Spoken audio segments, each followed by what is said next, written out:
Hello and welcome. What the fuck? We'll just restart that. Blip, blip, blip, blip, blip. Here we go. Hello and welcome to Three's a Crime, a true crime podcast. I'm Tori. I'm Emily. And I'm Lindsay. And that's our intro. Here we are professional podcasters. We're podcasters, bitches.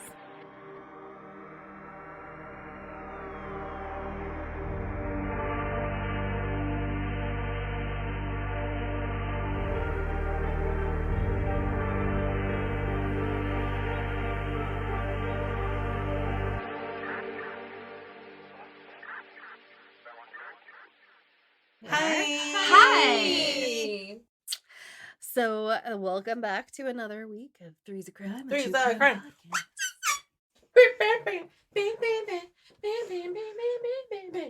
podcast. Is that our theme song? Did you just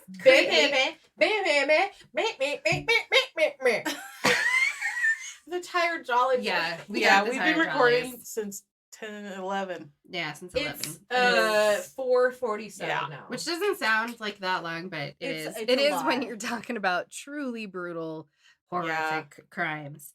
And this one is not going to be a whole lot better, but it is a whole lot shorter.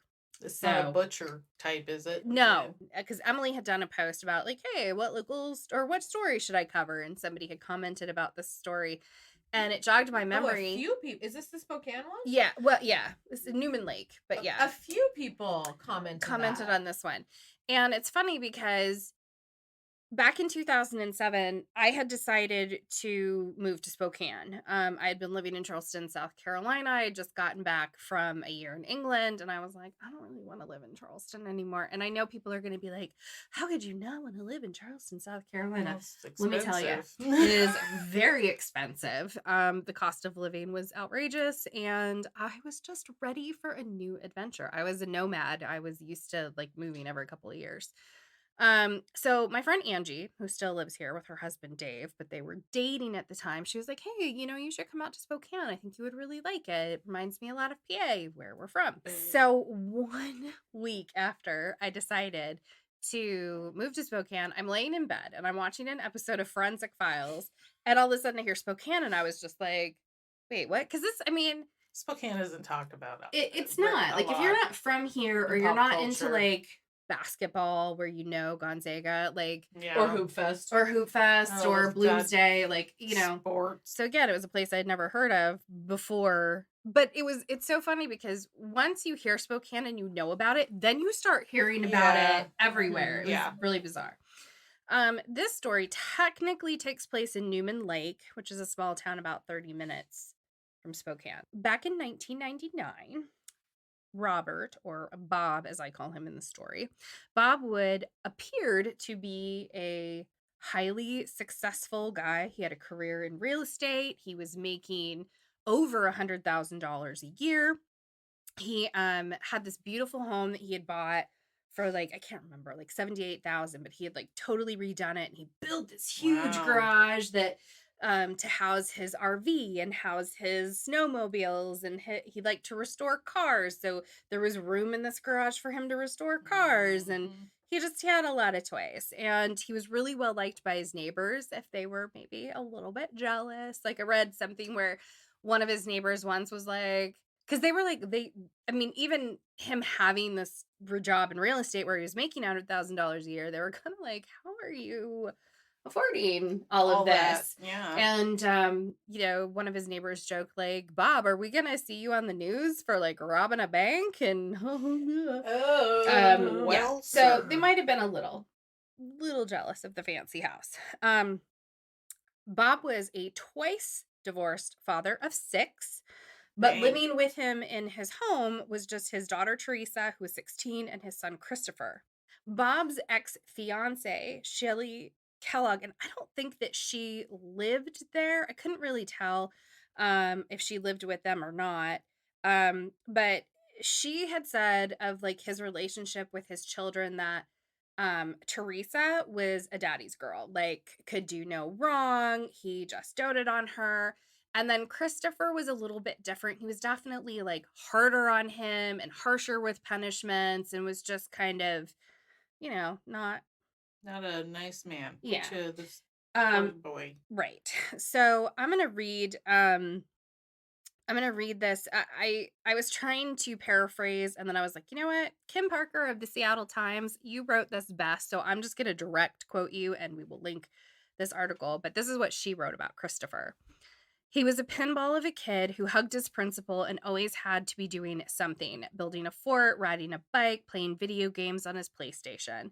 He was known as the tetherball king and ate more licorice Twizzlers than anyone in his class. Oh. Once in 3rd grade, his Cub Scout leader left the room while the boys were making bird feeders out of pine cones, peanut butter, and birdseed. Christopher made a beard on his face of peanut butter covered in seed. Oh my god. Yeah. That's Lindsay in school. Right? Lindsay's just like, I'm feeling this kid. Little Christopher. He liked to play spy, and he stood at the door of his classroom when his teachers left, and he watched for her. He kept the books I Spy Fantasy and Find Waldo Now in the backseat of his father's truck. So at around 8:30 a.m. on February 9th, 1999, a neighbor noticed that there was smoke and flames coming from the Wood home and called 911. Meanwhile, a school bus driver that was driving past also saw the flames. It was like, oh my God. It was discovered very quickly that Christopher was not in school. And so the principal of the school actually drove down to the home to be like, Christopher's not in school. We're afraid he might be in the house. Teresa was confirmed to be at the school, and Bob was reached on his way to work, but nobody knew where Christopher was. Apparently, it's not uncommon for children to start fires and then hide in the home when it gets out of control. But luckily they did not find, like, once everything was said and done, they did not find Christopher in the home.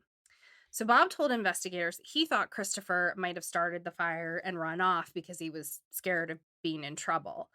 This sort of seemed to be backed up by the fact that a few weeks before the fire, Bob had called his ex-wife, who was, her name's Jolene. I think that, or it's either Jolene or Julianne, I'm not sure, but Christopher's mother, that he was having a problem with Christopher playing with matches. Bob goes on TV and gives this very heartfelt speech about how, you know, Christopher doesn't need to be worried about being in trouble. He just needs to come home. Everyone in the community was worried about Christopher because Spokane can have some pretty harsh winters, and also it gets very cold. Even if we don't have a lot of snow, it gets very cold, and you're talking about a small child, you know, so people were very concerned that if he was not found quickly, that he might die from exposure. So one of the largest search parties in Spokane history was initiated to try and locate Christopher. Wow. But with no luck. They did, however, can't remember. I think it was like a guy. It was either a guy walking his dog or somebody at some point found Christopher's backpack about 15 miles from the Wood home. And that was, I think, in the first day. The hunt for Christopher continued on. Fire investigators still had to figure out, like, what was the cause of the fire? Was it arson? Was it, you know, just an accident? Was Emily there? I mean, they brought in like accelerant sniffing dogs. Like, they have drug sniffing dogs. They have dogs that can do that to sniff accelerant, but the dog didn't hit on anything. But what they did notice was that the fire had started on the living room sofa, which apparently, if you plan on doing any arson, which we do not condone nor encourage, don't use the sofa, because typically if it starts on a sofa, they assume arson. Like, that usually equals arson. And there was a telltale V pattern. So the search for Christopher lasted 2 days. And on the second day, a snowplow driver who just happened to be on, like, this random back road, got out to stretch his legs and saw Christopher down. You know, his body was found in a snowbank. And they had said, like, you know, thank God he was found so quickly, because, again, like, elements and critters, and they would have never found him. So an autopsy was performed and found that Christopher had ligature marks on his neck, and that the cause of death was strangulation. There was also vomit, or as I will refer to it from now on, as stomach contents. One of the other things that they had noticed was that there was very little disturbance like in the snow around Christopher's body. So they could tell that he was basically just dumped there. Like it didn't happen there. He had not been killed there, but his body dumped. There was no evidence that Christopher had been that he had been the cause of the fire, let alone even being there when it happened. There was no setting on his hands or smoke in his lungs. And another really super odd thing that they found was that Christopher was fully dressed when he was found, but his shoes were on the wrong feet. And like at 11, you know how to put your shoes on the right feet. And they were like, okay, we think that this child may have been abducted because if you are facing someone and dressing them and putting their shoes on them, it would be the opposite way. So they were just like, ooh, was he abducted? And so they initially, they start pulling up sex offenders. They're marking people off the list. But one blessed thing from the autopsy was that there were no signs of sexual assault. They also felt that the motive of how things happened was not in line with the MO of the sex offenders in the area. Yeah. But at this point, police know, okay, we've got 2 crimes that we have to investigate. There's an arson and there's a murder. Baby. I rewatched that Forensic Files, and I'll link where, because it's one episode if you go to Forensic Files, and then it's on Netflix. You can watch it right now on Netflix, but it's a different season and stuff are different. Right. Yeah. But I rewatched it. And one of the things that his mother had talked about was all the kids at the school made this Christopher scrapbook and put in memories and pictures and things and gave that to her. And oh fuck, I thought that's beautiful. That was really sweet. So police start looking at the timeline for the day of the fire. So Teresa would always leave for school at 8:00 in the morning. Bob would normally leave at 8:20, and then Christopher would leave to go to school at 8:30. So there was always a 10-minute window where Christopher was home alone, but neighbors would see him leave and, trot off to school or trot off to the bus or whatever. But neighbors specifically noticed that they had not seen Christopher leave for school that day, which is one of the reasons why the neighbors were so worried that he was still in the house. Bob, who said he left at 8:20, had been alerted to the fire. I mean, not long after he left for work. We're talking maybe 15, 20 minutes at the most.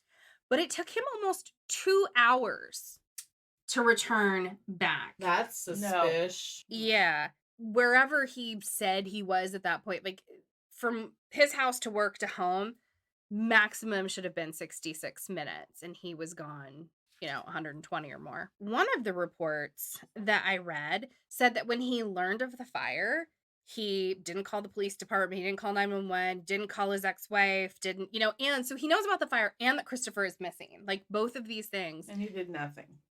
He did. Oh. He called his insurance agent. Oh, that's what we're doing. That's what we're doing. So police start looking into Bob. And they find out that, while he kind of presented this successful businessman, he was in a lot of trouble. He was in a lot of financial trouble. He just general debt owed more than $125,000. He had been fired from his real estate job 3 weeks prior to the fire because they had discovered that he had embezzled over $100,000 from the company that he was working for. And then he would also, coworkers said that, he would take gas, different things around the, materials from around the office that he would just take and not give a fuck. So they had kind of rolled all of that into a thing. So then the same day that he got fired, he had 2 other real estate agents out to look at his house. And he was just like, oh, it's just too much house. It's just me and my daughter and my son. And, Teresa's 16. She's going to be moving out. It's just too much house. And they were like, it's a nice house, but it's way bigger than anywhere else in the neighborhood. You're going to be lucky if you can sell this because of how much he was gonna, want for it. It just there wasn't anything comparable in the area. And as my realtor told me, you don't want to have the nicest house on the Yeah, block. you don't overbuild. Yeah. That's a real danger zone when you want to sell it. Yeah, so they were just like, you're going to have a real hard time getting your money back. Now, good old Bob had already declared bankruptcy twice before. He had a home foreclosed on. He'd been convicted of theft twice. Like a judge actually ruled that he wasn't allowed to have a checking account. Oh my Like God. I didn't even know that was something that you could I didn't know that either. And he had also committed identity theft because he'd been found using somebody else's social security number. So before the fire, they find out that Bob had given his neighbor a briefcase to hold on to, like right before the fire. Hey, Lindsey, can you hold on to this for me? Sketchy. And so inside of that briefcase was like a head, a finger, a toe, A butt cheek. a butt. financial documents. Like, thanks for making that a like. Bring that down. No, so he had a bunch of life insurance policies on Christopher, and I saw varying totals. Some said 60,000, some said 80. He had life insurance policies on his 11-year-old. Yes, 3. Now, Oh my one God. of the things that I read, and I will say this. So I have a life insurance policy that my mom got for me when I was a baby.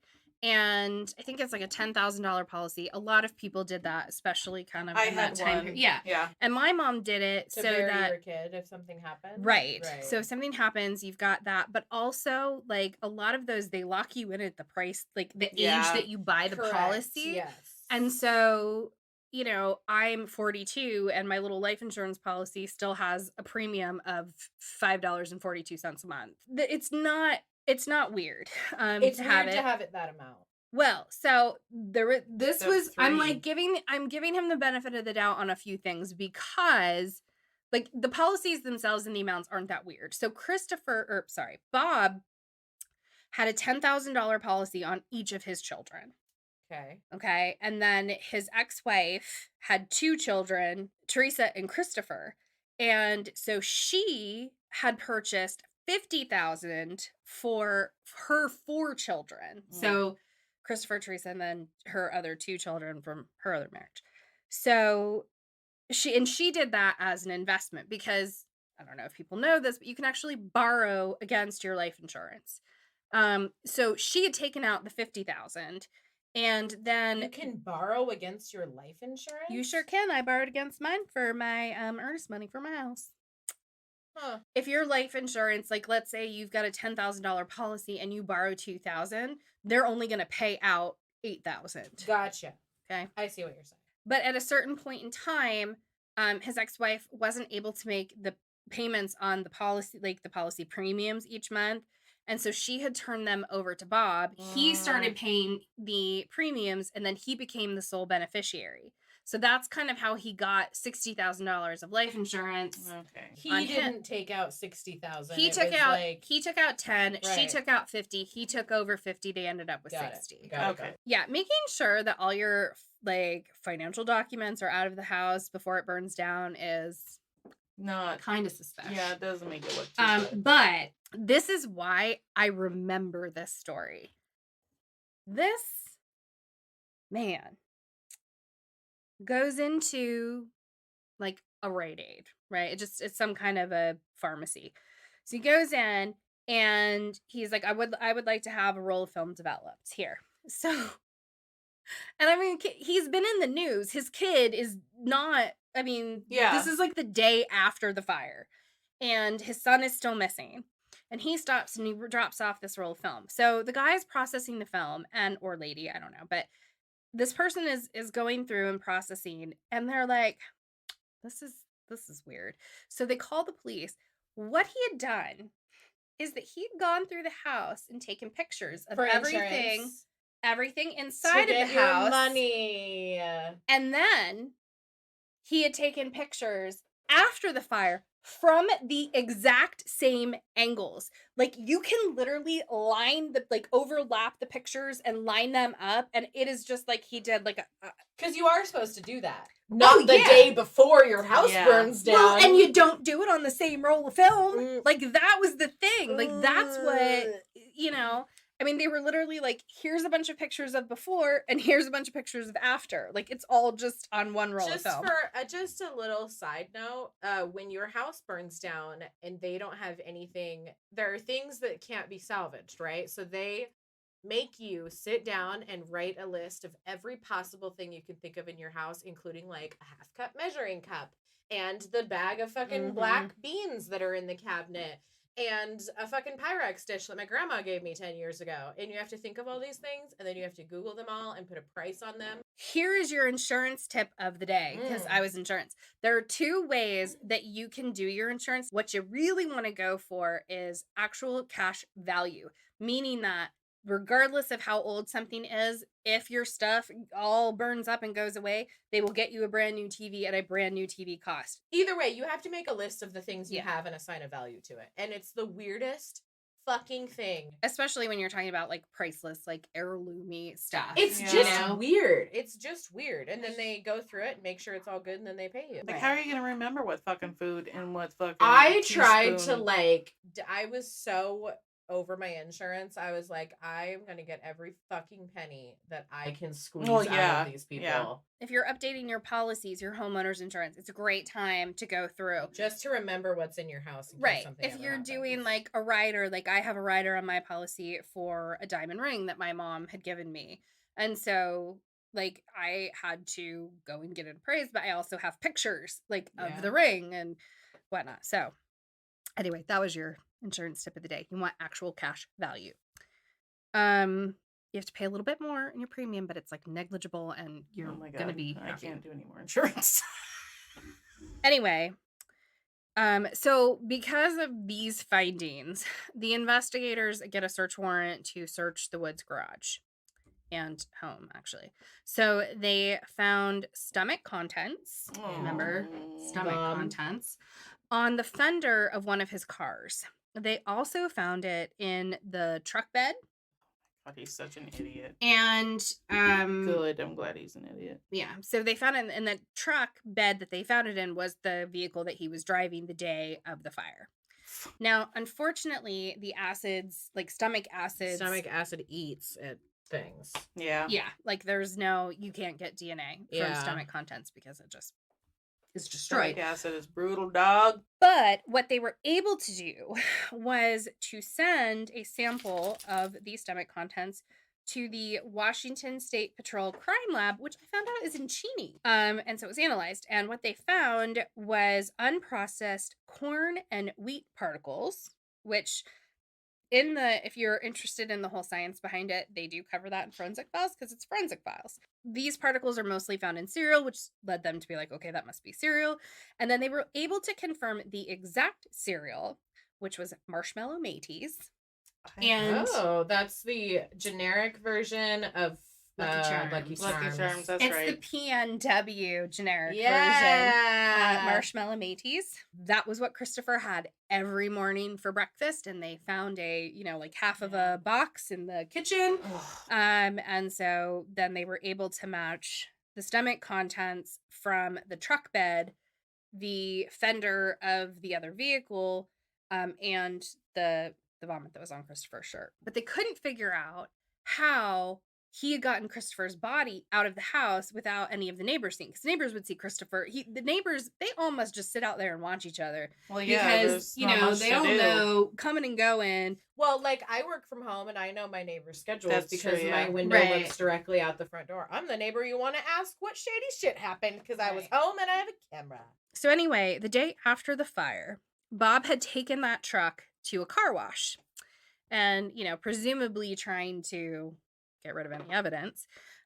So during the investigation, the police go out to that car wash and they find an empty trash can that's discarded kind of like off to the side. And they're like, that looks an awful lot like a trash can that we found in the wood family garage. And so they're talking to neighbors, and neighbors are like, oh yeah, he definitely had 2 trash cans, and but there's only one there. Like, Bless again, the these like know neighbors. how many trash Bless cans these somebody neighbors. has. It was late 90s. It's awesome. For stuff like So this. forensic scientists were able to like pull paint chip scrapings from the Wow. trash can that they found at the at the car wash place to the other one that was still in the garage, and be like, yeah, this is the same paint splattered on both of these trash cans. And then inside the trash can that they found at the car wash is more stomach contents that match all over. So police believe that Bob waited for Teresa to leave for school. And while Christopher was eating his breakfast, Bob strangled him, then dressed him, put his shoes on, but in doing so, put the shoes on the wrong feet. Then he carried Christopher's body out to the garage. And as he was, kind of coming through, rubs up against the fender. So some of the vomit from Christopher's shirt gets on the fender. And then he puts Christopher in the trash can, and then the trash can in the back of the truck. Yeah, this guy's a real winner.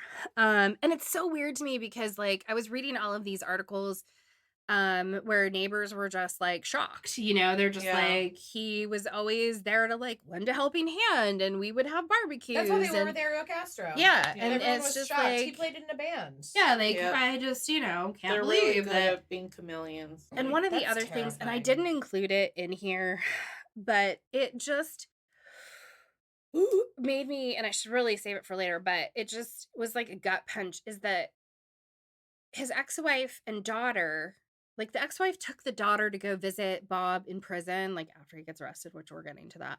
And was just like, Mom, like if you talk to him, like you gotta really like believe, because he maintains innocence, and I'm just like, I can't.